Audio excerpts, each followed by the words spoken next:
Hey guys, welcome back to my YouTube channel. You are watching Suman Al. So in this video, I am going to discuss a cue card that is the new cue card and first cue card of Jan to April 2023 speaking PDF. So the cue card is describe something that you did with someone or a group of people. आपने एक चीज़ के बारे में बताना है जो आपने किसी के साथ की थी, जहाँ किसी लोगों के ग्रुप में की थी. What it was and who you did it with, how long it took you to do this and explain why you did it together.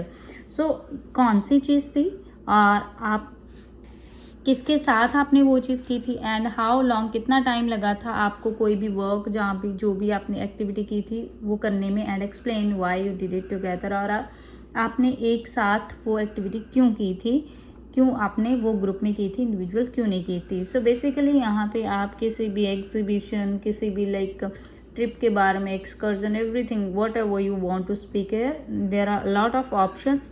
So here is a sample answer for all of you. So you can start with this. As far as I know, this is a phrase that we mostly use कि जितना तो मुझे पता है, I have come across ample individual in my life. So मैं अपनी life में बहुत सारे लोगों के टच में आया हूँ अभी तक.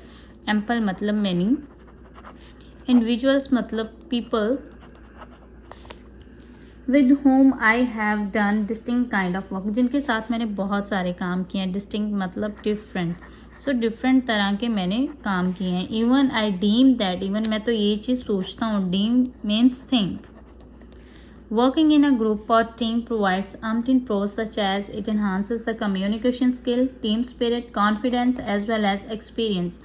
सो जो टीम में वर्क करना, जो ग्रुप में वर्क करना, ये बहुत सारे, जो अम्पटीन का मतलब है मैनी और प्रॉस मतलब है बेनिफिट्स, बहुत सारे बेनिफिट्स जो है वो प्रोवाइड करता है.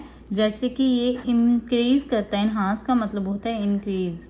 सो enhances increases, it increases, communication skill increase होते हैं, टीम स्पिरिट बढ़ता है, कॉन्फिडेंस आता है और साइड बाय साइड एक्सपीरियंस मिलता है that how we can work in a team और in a group. So here I would like to shed some light on a work which I did with my bosom buddy. So आज मैं उस काम के बारे में बात करूँगा जो मैंने अपने bosom buddy मीन्स अपने क्लोज फ्रेंड के साथ किया था. सो बेसिकली यहाँ पे आप एक पर्सन की भी बात कर सकते हो, जैसे क्वेश्चन में है कि लाइक आप एक पर्सन की भी बात कर सकते हो जिनके साथ आपने मिलके कोई काम किया था, और आप ग्रुप ऑफ पीपल की भी बात कर सकते हो. तो here I will talk about a work that I do with my bosom buddy. I vividly reminisce. Vividly means clearly.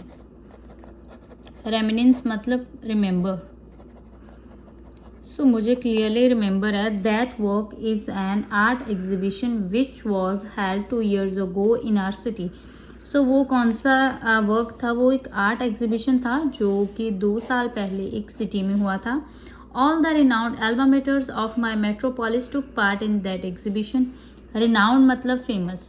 जितने भी फेमस स्कूल्स थे, alma maters होता है स्कूल्स या इंस्टीट्यूट्स थे, मेरी सिटी के, मेट्रोपोलिस मतलब सिटी, मेरी सिटी के जितने भी फेमस स्कूल्स थे उन्होंने एग्जीबिशन में पार्ट लिया था.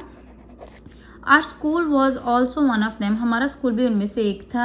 There was a condition to participate in a team of 2 or more.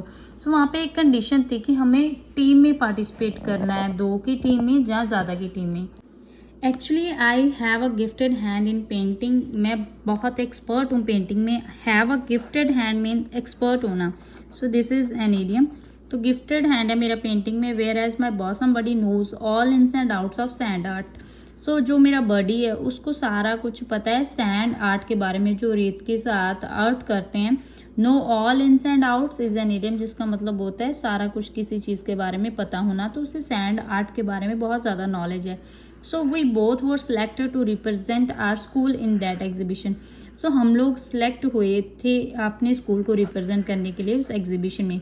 We were quite agog and elated about it. हम लोग काफ़ी क्यूरियस थे. agog का मतलब होता है क्यूरियस होना, उत्सुक होना. हम लोग काफ़ी उत्सुक थे और काफ़ी खुश भी थे. elated means happy उस एग्जीबिशन को लेके, because we both were selected in that exhibition.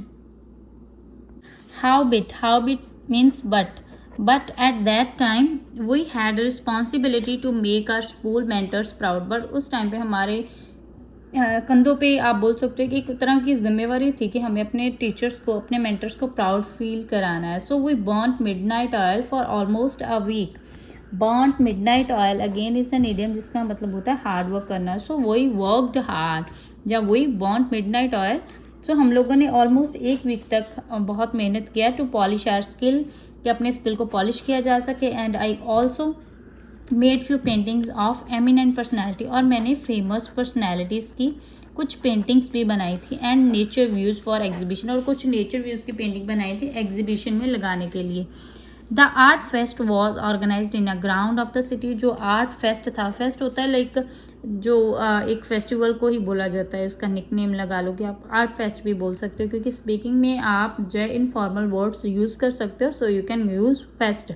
सो जो आर्ट फेस्ट था वो एक ग्राउंड में ऑर्गेनाइज किया गया था, वो भी सिटी की, which was situated in the heart of the city. जो कि बिल्कुल ग्राउंड था वो हार्ट ऑफ द सिटी था, मतलब in the centre of the city था. On the day of that art fest, जब वो दिन आया फेस्टिवल का, there was hustle and bustle in the ground. तब वहाँ पे बहुत चहल पहल थी. हसल एंड बसल होता है भीड़ भड़का, लोगों का आना जाना, जो स्टूडेंट्स का, टीचर्स का. सो वहाँ पे काफ़ी चहल पहल थी ग्राउंड में. All the participants were ready and confident to showcase their talent in front of the audience as well as जजेस.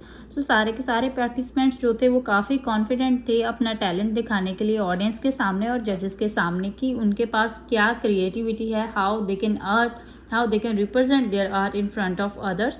So all were quite excited and confident. That fest was started at 10 a.m. and all participants were on their tables with the school names tag. So वो 10 बजे party जो festival था वो start हुआ था, और जितने भी वहाँ पे कंटेस्टेंट थे या पार्टिसिपेट करने वाले पार्टिसिपेंट्स थे, वो सारे अपने अपने टेबल पे चले गए जहाँ पे उनके स्कूल्स के नेम के टैग लगे हुए थे. Then I represented my collection of painting and also started to make a painting of the present view of that ground. Then मैंने जो भी मेरे पास कलेक्शन थी पेंटिंग्स की, उनको मैंने रिप्रेजेंट कर दिया, वहाँ पे लगा दिया टेबल पे. एंड बाकी एक पेंटिंग मैंने उस टाइम की करंट जो सिचुएशन थी, प्रेजेंट व्यू था ग्राउंड का, उसकी बनानी स्टार्ट कर दी. बिसाइड्स दिस, इसके अलावा my comrade put a transparent mirror frame on the table for sand art. उसके अलावा मेरा जो फ्रेंड था, कॉमरेड मतलब फ्रेंड, उसने एक जो ट्रांसपेरेंट मिरर था वो टेबल पे रखा सैंड आर्ट करने के लिए. क्योंकि सैंड आर्ट आपने देखा होगा वो मिरर के पे ही किया जाता है, चाहे कोई चार्ट वहाँ पे हो, चाहे कोई लाइक क्लॉथ वहाँ पे हो, उसके ऊपर ट्रांसपेरेंट मिरर रख के देन जो सैंड आर्ट किया जाता है. सो अलग अलग हर किसी का वे है. तो मेरे फ्रेंड ने टेबल पे ट्रांसपेरेंट जो ग्लास था, जहाँ आप बोल सकते हो मिरर था, वो रख लिया. When judges came to invigilate our work, जब जजेस आए हमारा जो लाइक वर्क था उसको देखने के लिए, हमारा आर्ट देखने के लिए, then my friend showed his sand art which was representing a story. Then मेरे फ्रेंड ने अपना सैंड आर्ट दिखाया, मीन्स कि उनके सामने ही कुछ ऐसा सैंड के साथ रिप्रेजेंट किया जो कि एक स्टोरी की तरह. Seriously it was exquisite. सच्ची में बता रहा हूँ वो काफ़ी ज़्यादा शानदार था. एक्सक्विजिट इज़ वोकेबलरी वर्ड जो हम लोग यूज़ करते हैं बहुत ज़्यादा खूबसूरत चीज़ के लिए, exquisite. So, all the judges were bored from the blue after watching such a great creativity of us. So, जितने भी judges थे वो काफ़ी सरप्राइज हो गए थे हमारी क्रिएटिविटी को देख के. bored from the blue is an idiom जो एक कॉमन idiom होता है सरप्राइज और शॉक के लिए. सो अगर कोई शॉकिंग सिचुएशन हो at that time you can also use bored from the blue, और सरप्राइजिंग सिचुएशन के लिए भी हम लोग ये idiom यूज़ करते हैं. इन स्पाइट ऑफ दिस, इसके अलावा क्या हुआ, they like my paintings and even one of them purchase my painting of flying birds in sunset. उन्होंने जितने भी जजेस थे उन्होंने मेरी पेंटिंग्स भी लाइक की, और उनमें से एक जज जो था जो वहाँ का लाइक वो हमें इन्विजिलेट कर रहे थे, उन्होंने मेरी एक पेंटिंग भी परचेज़ की जो किसकी थी, वो फ्लाइंग बर्ड्स की थी, जो सनसेट व्यू एक दिखा रहा था कि सूरज छिप रहा था तो देन बर्ड्स उड़ रहे थे. तो वो फ्लाइंग बर्ड्स की पेंटिंग जो थी एक जजेस ने खरीदी भी थी. So our overall experience what quite stupendous. So हमारा जितना भी ओवरऑल एक्सपीरियंस था वो स्टुपेंडियस था. स्टुपेंडियस का मतलब होता है शानदार था, काफ़ी अच्छा था. फेबुलस जिसको हम बोलते हैं, फेबुलस भी बोल सकते हो आप, फंटेबुलस भी बोल सकते हो. Then stupendous and splendid are also vocabulary words of this. So after that आप बोल सकते हो our happiness had no bounds when our school got first position in that exhibition. हमारा खुशी का कोई ठिकाना नहीं रहा था जब हमारा स्कूल फर्स्ट पोजीशन पे आया था उस एग्जीबिशन में, our mentors really appreciated our work. हमारे जितने भी टीचर्स थे उन्होंने हमारे काम को बहुत ज़्यादा लाइक अप्रिशिएट किया था, हमें काफ़ी सलाह था उसमें।